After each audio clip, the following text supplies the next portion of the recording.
Welcome to another episode of the True Beast Podcast, brought to you by xdog.com, where you can find the world's greatest health enhancement harness for dogs, the X-Dog Fitness Vest. Exercising your dog has never been easier or more effective than with the X-Dog Fitness Vest. So if you're looking to level up or enhance your dog's life, be sure to check out xdog.com. And today we got a special guest in the building, Mr. Big Dog himself, Joshua, man, of Off Leash Canine, right? Yeah, that's right. And so let's just dial this back, man. How did you even get involved in dogs? I know a little bit about your story, but I know our audience doesn't know about your story. Yeah, so one, thanks for having me. This is awesome. I jump out the car, I walk in the building, straight into the studio, and we're rolling. Hey, so Trevor has taught me when you get an opportunity, this guy right here, man, I don't know. We go to these places and he'll find this extraordinary person. He's like, hold on a second, I'm gonna grab. Do you mind if I grab the camera and just put people on the spot? Hey, press play and post. Yeah. well, that's the thing, man. I mean, it's awesome. So thanks for having me in. I'm excited to be here. We've been talking for a while back and forth about wanting to do this, so it's cool to make it happen. So how'd I end up in dogs? Man, I'm a finance guy, you know, and real estate's my background. Went through back 2008 when the market kind of crashed. I was like, man, I don't want to do this anymore. This sucked. It scared me. We got freaking wiped out. Mm-hmm. And, we just started thinking about what we want to do. And what I realized very early on coming out of school was I'm a bad employee. Yeah. Like, I'm a terrible employee. Yeah. I can work for me and I can be solo and be fine. But, I can be a good employee. That's not really fair.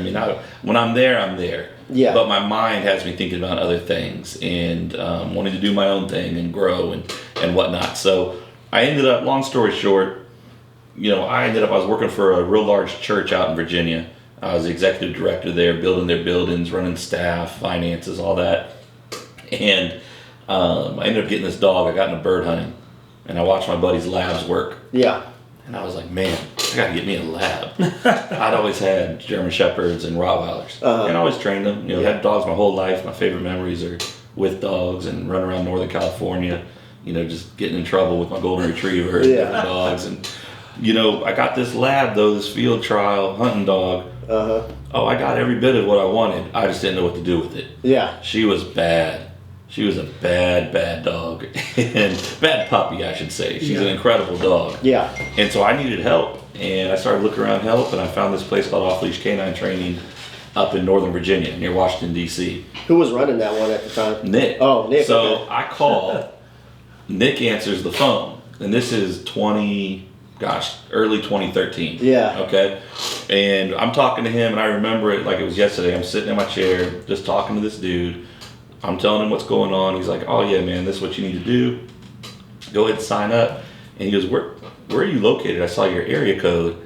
I was like, dude, I'm down near Virginia Beach. He's like, shit, that's about 3 hours away from where we are. I said, it's cool. I'll just come up on my days off. Yeah. So for 8 weeks, I worked Sunday through Thursday back then. Friday mornings, I'd get up. I'd drive 3 hours one way for a 1 hour class. Yeah. And then turn around, drive 3 hours back. My wife's like, what are you doing? Like, you're spending money we don't really have, wasting a ton of time to get dog trained. There's nobody here that can do it. And I was like, maybe, but this dude's got some videos. This looks pretty legit, you know? So we did it, and after that first lesson, one lesson, they got Charlotte and I on the same page. Like, all the communication barriers were gone. Yeah. She wasn't perfect, but it got us communicating well. Gave you some hope. And I was like, damn, you're kind of a smart dog. Yeah. I was screwing this up. Because the stuff that works for the Rotties and Shepherds that I had growing up weren't working for this crazy, intense lab. Yeah. And I didn't know how to feed her, for lack of a better word, right? Sure. Yeah. And so we continued through, a relationship kind of developed, and they saw I was doing really well with her, and we started going every couple weeks instead of every week. Yeah. And I'm just going a million miles with her, and we're progressing a whole lot.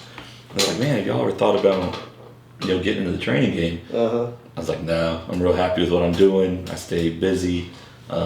This is just for me, for fun. Yeah. The wheels start turning. So, fall of 2013, we decide, we'll open a location of Off Leash Canine Training down in Hampton Roads, the Virginia Beach area in Virginia.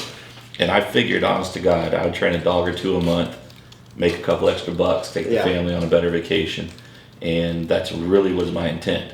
Now, you ask my wife that same question, and she'll say, "There's no way in hell." She knew exactly what was going to happen. Yeah. Because I don't ever kind of half-ass anything. We're full ass, if you will. Yeah. So and get it going. And so we started January 14, just me training dogs out of the house and parks. And 8 years later, it's bananas. It's beyond my wildest dreams, and been very, very fortunate with really a great team. Yeah. And because they're the reason that we're able to grow and scale. Yeah. If you truly care about the dogs and want the best for the dogs, you can't train all the dogs. Yeah. But what your job is to teach other people and educate other people to where they can do what you do. Yeah. Because then you can impact more families and help more people and more dogs at the end of the day. So. Yeah. Is there an argument to say it's not really dog training, it's people training how to communicate with dogs, I guess? Yeah, I think you're 100% right. It's all people training. The dogs are easy. Our most famous program is a 2-week board and train. Yeah. If it was the people, it'd be 6 months. Yeah. Oh yeah. And that's not sexy. Nobody, you look up people training for the dogs, they're not signing up for that. Yeah. Because they don't want to admit that it's them holding the dog back. Yeah. But like me in 2013, there was just a disconnect. But once we got on the same page, the sky was the limit as far as what Charlotte and I could do together. Yeah.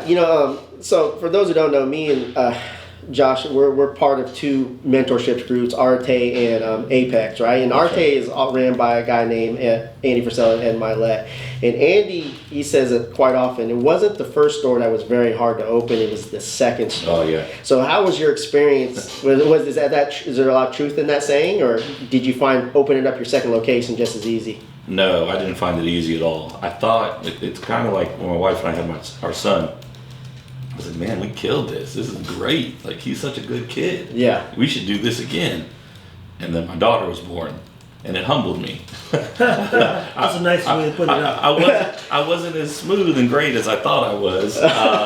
We got humbled really quick. Yeah. And my son, his personality is my wife, so it made it seem easy because she's just very easygoing. My daughter is me.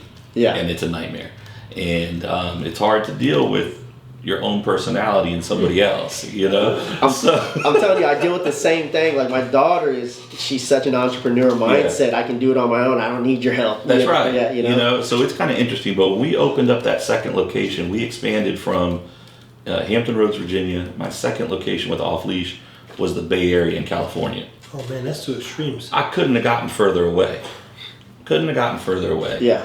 And it was tough, and we learned a lot of lessons along that way. I mean, we're still learning. But then we went to San Antonio about 2 months after that, and I realized pretty quickly, oh boy, what have I done? Yeah. Because I'm trusting people who are hundreds, thousands of miles away to maintain what I've taught. Our level of precision and excellence, and our policies and procedures, and our levels of care. And sometimes you get lucky, but you know the deal. Just try to find people, staff here. Yeah. For what you do. It's any industry. It's hard when it's something that you're grooming and developing, and then you hand the keys to somebody else, and you're like, maintain this. Yeah. And they're not just next door to be able to pop into every once in a while. So for us, number 2 was way harder than number 1. Okay. Number 1, I could step in and fix anything at any time. Yeah. Because I'm on site, right? Yeah. But 2 and 3, really difficult. Then we got to 4. Yeah. And I hit the jackpot with number 4 as far as a leader there. Uh-huh. And she's still with me. That's Katie Smith up in Detroit, and she is an animal. Yeah. And she's just growing that location, her team. We just opened up a new facility there. Uh-huh. Just finished building out. Like, I'm so proud of her. But she's that one in like a million person, it feels like, Yeah. So for us, the scaling piece, we didn't have the systems and policies and procedures in place in order to scale. Yeah. I thought me telling you, Stan, I need you to do X, Y, and Z, and it's going to be gravy. Yeah. Yeah, it wasn't. That's never the case. He hears about it all the time. Like, it wasn't until we started implementing systems, like on how to address. I mean, it took us a while to stop addressing customer service on social media platforms and say, hey, no, let's force because this is going to help us streamline this thing, right? Yeah. We were forcing our customers you have to go put a chat support ticket in. That's right. Because that's the best way we can serve you, because what you're going to do is you're going to hit us up and we're going to tell you, put a chat support ticket in. Right. You know what I mean? And so, but man, people would hit you. I don't know. I'm sure you deal with a lot of customer service, which we'll deal with that in a second. But, it's like, that was a nightmare, man, because the expectations, I found like the expectations they have out of you on some of the things that they have, as far as question-wise, is just ridiculous, On Christmas, 12:30 in the morning, it's like, if you don't respond, then you get a Facebook post about you, and you're like, dude, I'm only... It is wild, like the sense of expectation and entitlement. I was talking to a client yesterday who called in, and we've had got one of my staff's on vacation for like a week and a half. Excited for that was planned. One of my staff had an unexpected death in the family. Yeah. She's out for about a week or so. It's just kind of like a perfect storm of things happening back at our headquarters. Yeah. And so I've stepped in, I'm jumping on the phones, doing stuff. I'm talking to this lady yesterday. She goes, man, Josh, thanks for calling me. I thought you were untouchable. I was like, huh? What? Yeah. And I started thinking about that. I was like, ooh, pause. I need to look at some stuff and make sure, one, that's not being like the vibe that's communicated by my staff. Yeah. Yeah. Because it's definitely not the vibe we put out on social. You know, or newsletters or stuff like that. I'm like, is this just a one-off comment, or is this kind of how they're communicating to people? Because I don't ever want that to be the case. Yeah. But the reality is, everybody wants me to do your lessons, right? Yeah. If I do every single lesson, we're training 100th of the dogs that we're working with. 100th of the people are going to benefit from our services because I can't train them all. Yeah. And so my goal, is I want to be the worst trainer on my team. Yeah. If I'm the worst trainer on my team, I can sleep really well at night. Yeah. Because I know our clients are in really, really good hands. But the things people will reach out, expect answers to. Yeah. It's crazy. And we do I feel like we do a good job on the front end managing expectations and communication flow. We did not used to do that. It all used to come right to my personal cell phone. Yeah. That was bad news. Yeah, we always talk about it too, because he is one of the things that he gets from Steve Jobs is like the customer isn't always right. Yeah. It's true. No, we don't. He doesn't play that, and when he keeps giving them what he believes is best, and people keep buying it. They do. Every 12 months. Yeah. And it was one of those crazy things, because I haven't had this done in a long time, but I had a customer who was irate, and I got tagged in a post today, because they didn't receive a product. So I went to the staff. I was like, this isn't normal. This is kind of unusual, right? And so come to find out, the individual had been on a subscription product for a while, right? They needed their address updated. Okay. So when we shipped the product based on the address that they provided, which was the shipping address, because they didn't update it on their end, right? Right. And so the postal service made multiple attempts to deliver it like a week ago, and we responded to, hey, you need to pick it up, or just here's the link to just redirect it. And next thing you know, the products are crap. We're cheap. We're this. We're that. I'm like, oh my gosh. I was like, you know what? Refund the whole order. And just done with it. We're probably back in the day. I'd get on social media and argue this shit. But I reached out. I was like, hey man, sorry about your experience. Wasn't good enough. He had to do another post. Would never direct message me back from the direct message. Everything was only conversation on the public. Isn't that funny how it's like, and we know as business owners, when something comes through like that, that's so out of the norm, you already know the answer. There's something, and most of the time it is on their end, right? That it's just a simple disconnect, a miscommunication maybe, nothing catastrophic, and because if it was, that's how it would always be. Every client would have shipping issues. Every client would have fulfillment issues. It would always be an issue. But when something comes through very specific like that, this is an easy fix. Oh, your address is out of date. We're going to get that resent back out to you. No problem. But instead, you chose violence. And now we're done with you. And it's just, but it was one of those things. I was like, you know what? I talked to my staff. The only thing I don't really like is because I know we train our team to go above and beyond, and then when they try to make them seem like the staff is just bad. Well, not on our end, because we have like a 97% happy rate on it, because we monitor that, but it kind of took some of our customer service people felt really bad. And I was like, hey man, we're going to get this every once in a while. Don't feel bad. Just assuring them, hey, listen man, let's develop a system to make sure this doesn't happen again. Yeah, that's it. And and they got to understand the why not every customer is going to be a good fit. Why some clients are going to end up being refunded even though you started doing business with them. Kind of explain that, because I think a lot of people, companies, they feel like they have to keep every single customer, right? Yeah. And I think that if you feel like you have to keep every customer, now, in the beginning, I will tell you, I felt like I had to keep every single customer. And that probably made the start a little harder than it needed to be. Yeah. But once you get really clear on what you're about, what your values are, what your culture is, you got to identify who do you want to work with. And if you don't, you will work with everyone. Yep. And you will never really get better. You'll never really improve. You'll never be able to dial into your systems and processes, because when you deal with everyone, that means you also have to deal with everything. Yeah. And everything being the crap that they bring with them. Yeah. And some people just aren't a good fit. Off-leash canine training. We're the number one e-collar trainers in the country, maybe the world. I mean, that's the bottom line. I don't mean it arrogantly. I'm not trying to say, hey, beat my chest. Yeah. Bottom line, it's just what it is. Yeah. Does every client feel comfortable using an e-collar to train their dogs? Nope, they don't. Does every client understand how it actually works and what we do? Yeah. Nope, they don't. Does every client give us an opportunity to teach them and show them and explain the tool? Yeah. No, they don't. Most do. Yeah. But even the ones that do go through that whole process doesn't mean they're necessarily going to be, and they're cool with, systems and scheduling and the programs, doesn't mean we're keeping them on. Yeah. We fire people every week, clients. Yeah. Because there's places out there, boom, I'm going to get my dog trained with you. You come to your lessons, whether you practice or not, they don't care. They got paid. Yeah. If you're not practicing, we'll have that. We talk about it on the front end. If we have to talk about it a second time, no problem. But we're like, hey, this is the last time we're going to remind you. Yeah. Like, you got to practice. You can't come in here with the dog not prepared and you not prepared. I don't want a bunch of dogs running around looking mediocre with my name on them. Yeah. So they come in that next time, they're not ready. It's refund, fired. And, and we move on, because that client isn't going to be a good ambassador for our brand. Yeah. So I'd rather have less and be able to do more. Yeah. Because it stays on brand. My quality isn't going to suffer because this person comes to the training. I train the dog in English. Uh-huh. All right. And this is just whatever, train them in English, but they're going to go home and only speak Japanese to the dog. Yeah.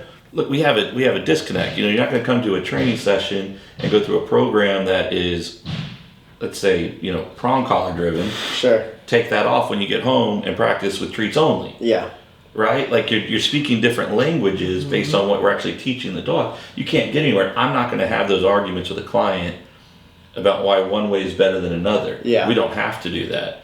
If you need help with what you're doing, you chose to come to us and work with us based on our reputation and what we do, we got to be able to do what we do. Yeah. And we need you to partner with us and practice and come along. And if you can't, you got to go.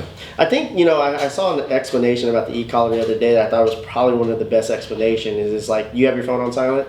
Yeah. You have your phone on silent, and when you get a notification, what does it do? It vibrates. And it's pretty much the same thing. It's exactly the same thing. Right? Like, it's what you do. You look at it and you go, oh, okay, I got to go check this out. It got my attention. Yes. And for some dogs, the vibration works great. And some dogs, the beat works great. Yeah. And some dogs, it's the stem.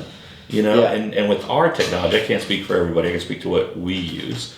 It literally is the same technology as a TENS unit. Yeah. So if anybody's ever had muscle therapy, gone to the chiropractor, or anything like that, you can run it on yourself all day long. Yeah. It's not going to hurt you. It's not going to burn you. That's not the technology. Now, you crank that joker up, will get your attention and get on your nerves. Yeah. Absolutely. Oh, yeah. That's what it's supposed to do. Yeah. Get that attention if it's needed. But the collars teach the dogs nothing. Yeah. Everything we teach the dog is leash driven. Yeah. Verbal, physical praise. And as they understand the concept of what we're teaching them, now we just start to layer in that little vibration of your cell phone, that little tapping. Yeah. And the dogs understand it's no different than pressure. I follow the leash pressure, I get rewarded. Yeah. Well, that tapping is no different than leash pressure with the dogs in the manner in which we use the tool. Mm-hmm. Okay? And it's the same thing. Gets that attention. Oh, you need me? That's my fault.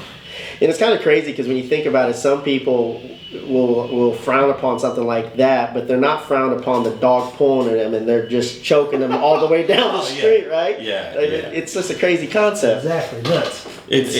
Or it's like, no, I'm against e-collar training. Yet they've had their dog with a tore up neck for years with an invisible fence in the yard. Yeah. Being used wrong. Yeah. I'm like, so the lesson there is, hold on, you don't want to use this tool appropriately, but you're going to set up that fence to scare the shit out of your dog. Stress them out. They don't even know where it's coming from. They're like, because look, most of those companies, they spend 5 seconds teaching the dog, and like, this is what you're going to do. Just walk the dog up there. They'll figure it out. Like, whoa. Yeah. Time out. What are we doing? We had a lady, I'm in Lowe's one time, and I'm training a dog, and she comes up, and she just starts hollering at me. Now, she's a dog trainer. Yeah. Okay? And she had a dog, and I wouldn't say it was necessarily trained, but she had a dog. She told me she was a dog trainer, and she is wearing me slam out about this e-collar. And she's yelling. Okay, this is at the store. It's Doesn't busy. even know you. Doesn't even know me. Well, she thinks she knows me. And where we're at, we have a pretty good social media following. We're well known. Yeah. And so people think they know you. And sometimes with stuff like that, people also think they have access. And this lady just comes out of nowhere screaming. I didn't even know she was yelling at me. Yeah. I'm just working a dog. I have a dog in a down. I'm working distractions at the entrance. Dog's chilling. Doesn't care about nothing. Blah, blah, blah, blah, blah. I'm like, damn, who's she yelling at? Yeah. Oh, it's me. And she's just lighting me up and animal abuser and torture and all these. And I'm like, what? And people are starting to like look and pay attention. Whole time she's yelling at me, she is wearing this dog out with this prong collar. Yeah. Sit. I mean, just wearing this dog. I'm like, what the hell? And so she's yelling at me, yelling at this dog. I'm like, this is cool. This is a really great experience, right? Yeah. More people start looking. More people are paying attention. She's yelling about this collar. I said, here's the deal, man. Look, can I have a second? She's like, what? What are you going to say? Jesus. I reach down. I take the collar off of the dog, okay? And I put it on my neck. Yeah. And I handed her the remote. And I said, look, take this remote. Put it as high as you want. Hit me with it. But if you do that, I can take that prong off of your dog's neck, put it on your arm, and yank it as hard as I want to. Yeah. She wasn't interested in the trade. Yeah. I'm like, so don't come out here telling me that I'm abusing, I'm mistreating, I'm doing all these things. And I ain't saying I'm going to put it on your neck and pop your head off. Yeah. I'm just saying, look, let me put it on your arm and just give it a tug, one tug. And you get to give me one pop. Not interested in that. Shut up, took her dog and rolled on out. But I mean, we probably had 24 people sitting there like, what is going on?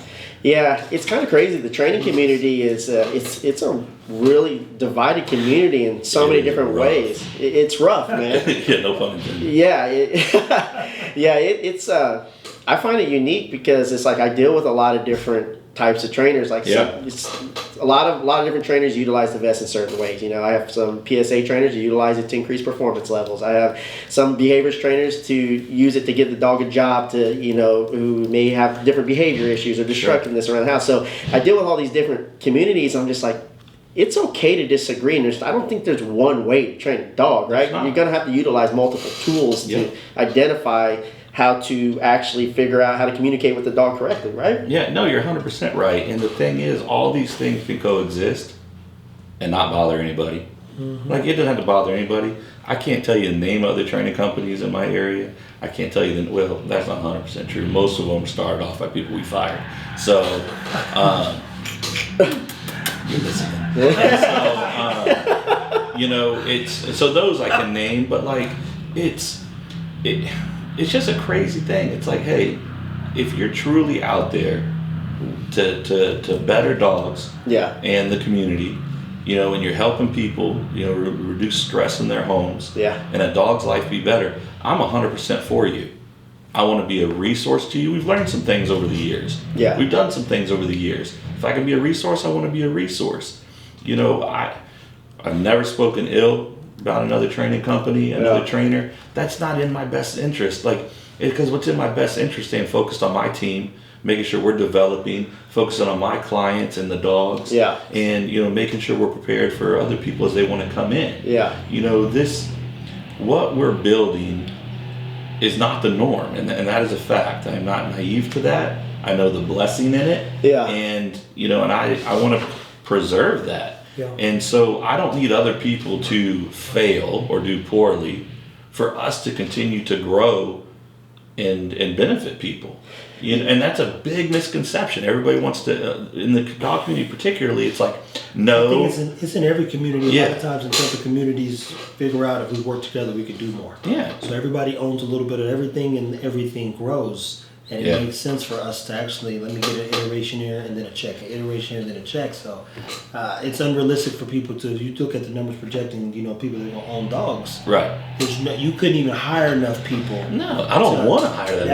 That's another thing too. Gates said it one time. He said people think that we were growing and we wanted to grow that fast. Like every time we added 25,000 new employees, I'm now responsible for those people. Right. Which puts you in a heightened state of sales, creativity, and you have to execute to make sure they can still feed their family. Yep, that's the truth. It's not a fun thing laying people off or telling them they got to let go because the business has failed. Right. That's it. It's not a good thing. So I'm with you 100% on that. Yeah, there's plenty out there for everybody to do, and I'm for you. Yeah. Unless you are not in the best interest of the dog. That's it. Yeah, and it's kind of crazy because we had talked about a survey that was done. Only about 4% of dogs are actually dog owners go to dog trainers, which is about another 90-something million dogs are not being trained, So it's kind of crazy when you see some of these dog trainers get online and you have somebody who's trying to aspire to be a dog trainer and they're making some public mistakes maybe in the videos, Sure. but they're spending all this time criticizing this potential young and up-and-comer, but they don't think about